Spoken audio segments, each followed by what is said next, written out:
दोस्तों ये क्लिप्स देखकर आप समझ ही गए होंगे कि आज हम किसके बारे में बात करने जा रहे हैं। सही मायने में दुनिया बहुत ही तेजी से बदल रही है और आज हम उस दौर में जी रहे हैं जहां हमारी डेली लाइफ में मशीनें बहुत आम हो गई हैं और आर्टिफिशियल इंटेलिजेंस के आने के बाद तो दुनिया भर में अब एडवांस रोबोट्स बनाने की होड़ सी लग गई है। वैसे हम ह्यूमंस रोबोट्स को लेकर हमेशा काफी क्यूरियस रहते हैं और ये सच भी है कि फ्यूचर में हो सकता है कि हर घर में एक रोबोट दिखाई दे। आई नो ये बहुत ही एक्साइटिंग ड्रीम है जिसे पूरा होने में शायद कुछ टाइम लग जाए, मगर आज हम आपके इस ड्रीम को पंख लगाने जा रहे हैं क्योंकि आज हम आपको लेकर चलेंगे बहुत ही विशाल और इंटरेस्टिंग रोबोट्स की एक ऐसी दुनिया में जहां कुछ रोबोट्स की इंसानी हरकतें आपको चौंका देंगी तो कुछ रोबोट्स के हैरत अंगेज स्किल्स देखकर शायद आपका भी रोबोट्स खरीदने का मन बन सकता है। इसी बात पर स्वागत एक बार फिर से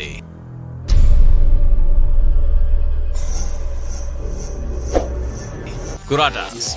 दोस्तों टेक्नोलॉजी के मामले में जापान का कोई मुकाबला नहीं है और ये उसने एक बार फिर साबित कर दिया है क्योंकि दुनिया का सबसे पहला बोर्डिंग मेगा रोबोट कुराटास जापान में बनाया गया है। सुइटोबाशी हैवी इंडस्ट्री द्वारा बनाए गए इस रोबोट को साल 2012 में लॉन्च किया गया था। इसकी लंबाई लगभग 13 फुट और वजन 2000 किलो से भी ज्यादा है। बता दें कि कुराटास को आप एक कार की तरह ड्राइव कर सकते हैं। इस अद्भुत रोबोट में कई शानदार हथियार लगे हुए हैं जैसे 6000 राउंड पर मिनट वाली बीबी रोटरी कैनन और लोहास लॉन्चर। कुराटास को आर्टिस्ट कोगोरो कुराटा और रोबोसिस्ट वाटारू योशिजाका ने बनाया है और उन्हीं के नाम पर इसका भी नाम रखा गया है। कुराटास ने giant robot fighting sports league में अमेरिका के मार्क 3 रोबोट से फाइट की थी जिसमें वो हार गया था, लेकिन हारने के बाद भी कुराटास की पॉपुलैरिटी पर कोई फर्क नहीं पड़ा और अब इसे पब्लिक के खरीदने के लिए अवेलेबल कर दिया गया है। इसकी पॉपुलैरिटी की एक वजह ये भी है कि आपको इसमें काफी कस्टमाइजेशन और एड ऑन फीचर्स मिलते हैं। तो अगर आपको भी जायंट मेगा रोबोट का शौक है तो आप इसे खरीद सकते हैं और आयरन मैन वाला फील ले सकते हैं। बस आपको खर्च करने होंगे 1.3 मिलियन US डॉलर्स यानी 9 करोड़ 57 लाख रुपए सिर्फ। क्या बात है। Mark 3 robot. अब बात करते हैं उस रोबोट की जिसने मात दी जापान के कुराटास रोबोट को।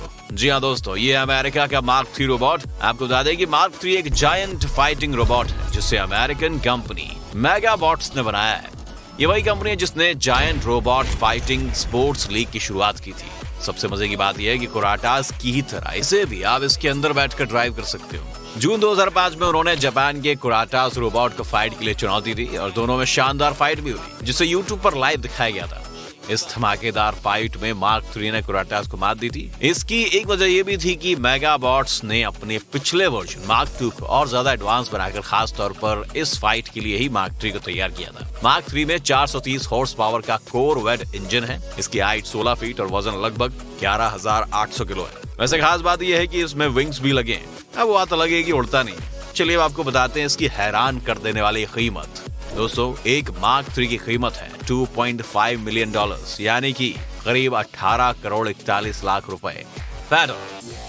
दोस्तों आपको ह्यूज जैकमैन की रियल स्टील मूवी तो याद होगी, उसमें जो एटम नाम का रोबोट दिखाया गया है। फेडोर भी काफी हद तक उसी के जैसा है, बस फर्क इतना है कि फेडोर का साइज इंसानों से मिलता जुलता है। दरअसल रशिया में बनाए गए इस रोबोट को इंसानों की जगह स्पेस में भेजने के लिए बनाया गया था। बता दें कि फेडोर का मतलब होता है final experimental demonstration object research. इसे स्पेस स्टेशन में एस्ट्रोनॉट्स की हेल्प के लिए बनाया गया था, पर कुछ कमियों की वजह से इसे स्पेस में भेजने के लिए रिजेक्ट कर दिया गया, जैसे कि स्पेस वॉक के लिए इसकी टांगे कुछ ज्यादा ही लंबी थी।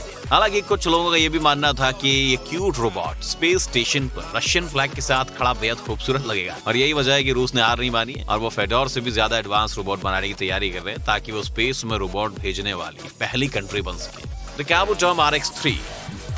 दोस्तों अब तक जो हमने आपको रोबोट दिखाए वो ट्रांसफॉर्मर्स और इंसानों के मॉडल बनाए गए थे, और अब जो रोबोट हम आपको दिखाने वाले वो इन सबसे अलग है। ये है द काबूटॉम RX-03 जिसे जापान के इंजीनियर हिटोशी टाकाहाशी ने बनाया है। उन्हें ये बनाने में 11 साल लग गए। राइनोसेरोस बीटल्स की तरह दिखने वाला ये रोबोट साल 2008 में लॉन्च किया गया था, जिसे देखने के बाद सब हैरान रह गए थे। ये 36 फीट लंबा है और उसका वजन करीब 15,400 किलोग्राम है। बीटल की तरह ये भी 6 पैरों पर ही चलता है और मुंह से स्टीम और स्मोक छोड़ता है। इस पर एक बार में 7 लोग सफर कर सकते हैं अगर वो 4 किलोमीटर पर आवर की स्पीड पर सफर करना चाहे तो। The dinosaur robot. दोस्तों जब बात हो रही है जानवरों की तरह दिखने वाले जायंट रोबोट्स की, तो इसको दिखाना तो लाजमी हो जाता है दोस्तों। आपने जुरासिक पार्क फिल्म तो देखी होगी, जिसमें एक वो डायनासोर का पार्क बनाते हैं। ऐसा ही पार्क जापान में एक होटल में बनाया गया है, जिसमें डायनासोर जैसे रोबोट बना कर रखे गए। 2016 में जापान के डाउनटाउन इलाके में पब्लिक के लिए एक शो रखा गया था, जहाँ पर ये रोबोट डायनासोर पहली बार दिखाया गया था। ये रोबोट इतने असली लग रहे थे कि यकीन करना भी मुश्किल हो जाए कि ये रोबोट है या असली है डायनासोर। इनकी स्किन कार्बन फाइबर से बनाई गई थी और डिजाइनर्स ने इनकी मसल स्ट्रक्चर को बिल्कुल असली डायनासोर की तरह बनाया था। इसमें सबसे स्पेशल है डायनासोरोसिस यानी TRX-03, जो 26 फुट ऊंचा है और उसका वजन 38 किलो है। फिलहाल ये दुनिया का सबसे बड़ा चलने वाला रोबोटिक डायनासोर है। Love princess.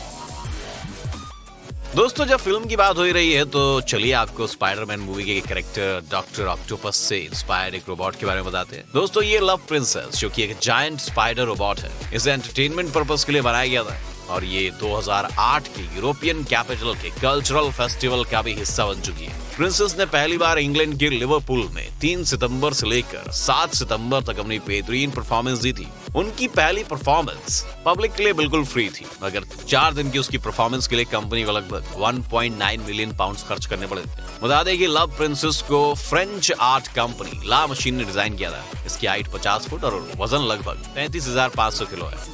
इसे चलाने के लिए 2 से 4 नहीं बल्कि 12 लोगों की जरूरत होती है। प्रिंसेस के अंदर मूवमेंट के लिए 50 एक्सेस दिए हुए हैं और सबसे ज्यादा आपको ये जानकर हैरानी होगी कि 50 फुट हाइट वाला ये बीस्ट रोबोट एक से एक शानदार स्पेशल इफेक्ट्स प्रोड्यूस करता है, जैसे फ्लेम, स्मोक, हवा, बर्फ, लाइट, साउंड और यहाँ तक की बारिश भी। Robot method 2। दोस्तों जब आपके पास बेशुमार दौलत हो ना, या फिर यूं कहे कि आप दुनिया के सबसे अमीर आदमी हो, तो जाहिर सी बात है कि आपके शौक भी अलग ही लेवल के होंगे। ऐसे ही दुनिया के सबसे अमीर आदमी जेफ बेजोस के शौक। जी हाँ दोस्तों, साल 2017 में अमेज़न की एनुअल रोबोटिक्स कॉन्फ्रेंस में जेफ बेजोस के दिल को छू गया था ये रोबोट, जिसका नाम है मेथड 2। इसे साउथ कोरिया की हैंगकुक मेरी टेक्नोलॉजी ने बनाया और इसका वजन है 1450 किलोग्राम लगभग। इस रोबोट को बनाने में कंपनी ने लगभग $100 मिलियन खर्च किए थे और इस रोबोट का प्राइस रखा गया था $3.6 मिलियन। है तो महंगा, पर उसके फीचर्स भी तो शानदार है। आप इसे रिमोट से भी चला सकते हैं और इसके अंदर बैठकर बिल्कुल आयरन मैन की तरह भी आप जैसे ही अपनी बाजू चलाएंगे वैसे ही रोबोट अपने हाथ चलाएगा और तो रियल स्टील की तरह ये आपके मूव्स भी कॉपी करेगा। यार एकदम क्लासिक। Wired mag. देखने में तो ऐसा लगता है कि जैसे कबाड़ से रोबोट बना दिया गया हो, जैसा दिखता है उससे कई ज्यादा एडवांस और फैंसी है। इसे बनाया गया legacy effects and the stain Winston studio ने। और सबसे हैरान कर देने वाली ये बात ये है कि जब ये इसे बना रहे थे तो कुछ ऐसा बनाना चाहते थे जो ड्राइवर की मूवमेंट्स को कॉपी कर सके, और फिर उन्होंने जापानीज टेक्निक को रिवर्स इंजीनियर करके वायर्ड मैग बना दिया। एक ऐसा रोबोट है जिसके अंदर बैठकर आप जिस तरह अपने हाथ चलाओगे वैसे ये भी अपने हाथ चलाएगा। बेसिकली ये नकलची रोबोट है, आपको कॉपी करेगा। The grand elephant.